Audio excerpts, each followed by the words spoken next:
Assalamualaikum warahmatullahi wabarakatuh. Perkenalkan, nama saya Madalia dari Prodi Hukum Keluarga Islam semester 3. Pertama-tama, saya ucapkan terima kasih kepada Bapak dosen pengampu mata kuliah Hukum Adat, Bapak Dr. Takdir MH, selaku dosen mata kuliah Hukum Adat, yang telah memberikan saya kesempatan untuk memaparkan materi saya. Di sini saya akan memaparkan materi saya yang berjudul Persekutuan Hukum Adat.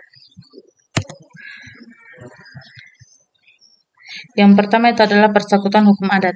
Persekutuan hukum atau Rechtsgemeenschap adalah perikatan atau perkumpulan antar manusia yang mempunyai anggota-anggota yang merasa dirinya itu terikat satu sama lain dalam satu kesatuan yang penuh solidaritas, di mana dalam anggota-anggota tertentu berkuasa untuk bertindak atas nama mewakili kesatuan itu dalam mencapai kepentingan atau tujuan bersama. Nah, yang kedua itu adalah lingkungan hukum adat. Menurut Van Vollenhoven dalam bukunya yang berjudul Adat Track 1, membagi bahwa seluruh daerah Indonesia itu dalam 19 lingkaran hukum yang mana terbagi menjadi 6 bagian.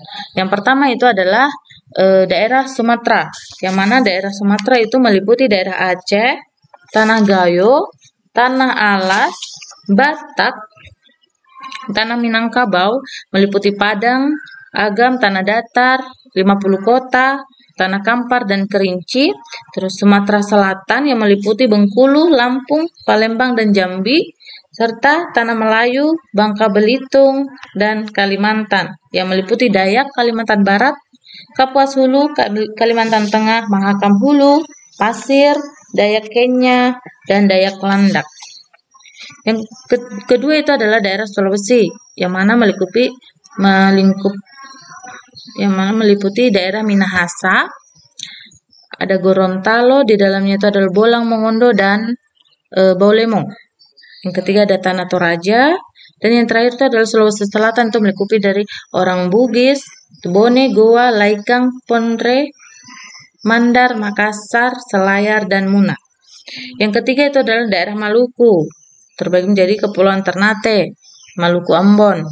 Yang keempat ada daerah Irian.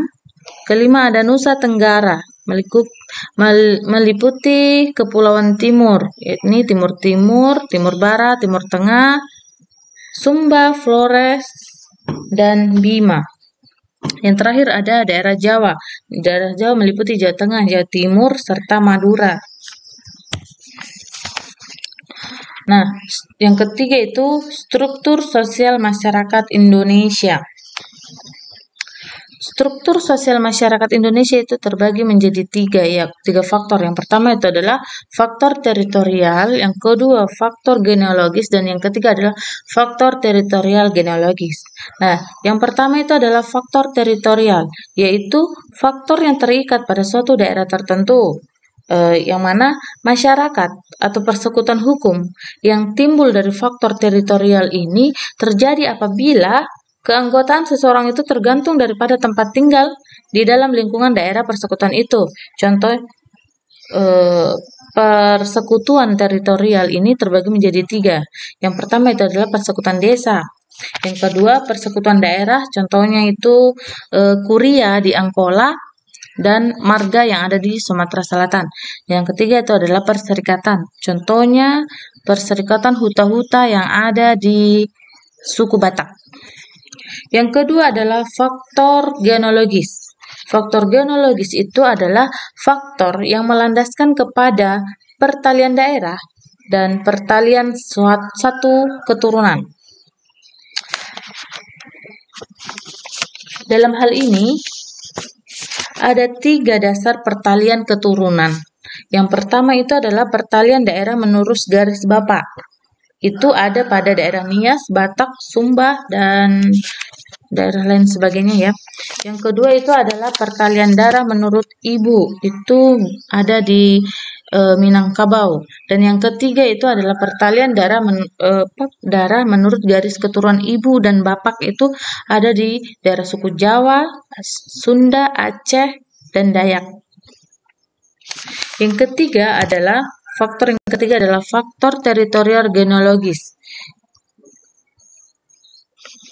atau kesatuan masyarakat yang tetap dan teratur, di mana para anggotanya itu bukan saja terikat pada tempat kediaman pada satu daerah tertentu, tetapi juga terikat pada hubungan keturunan dalam ikatan pertalian darah atau kekerabatan. Misalnya saja itu adalah marga yang ada di Sulawesi Selatan, Sumatera Selatan, dan marga Tiyuh-Tiyuh, di mana para anggota masyarakat terikat pada suatu daerah atau marga dan terikat pula pada satu marga keturunan. Bentuk campurannya itu adalah masyarakat asli yang bercampur dengan masyarakat transmigran. Dengan demikian itu, di dalam satu daerah teritorial genealogis ini, itu berlaku dualisme atau pluralisme hukum. Baiklah, demikian pemaparan materi dari saya. Kurang dan lebihnya mohon dimaafkan.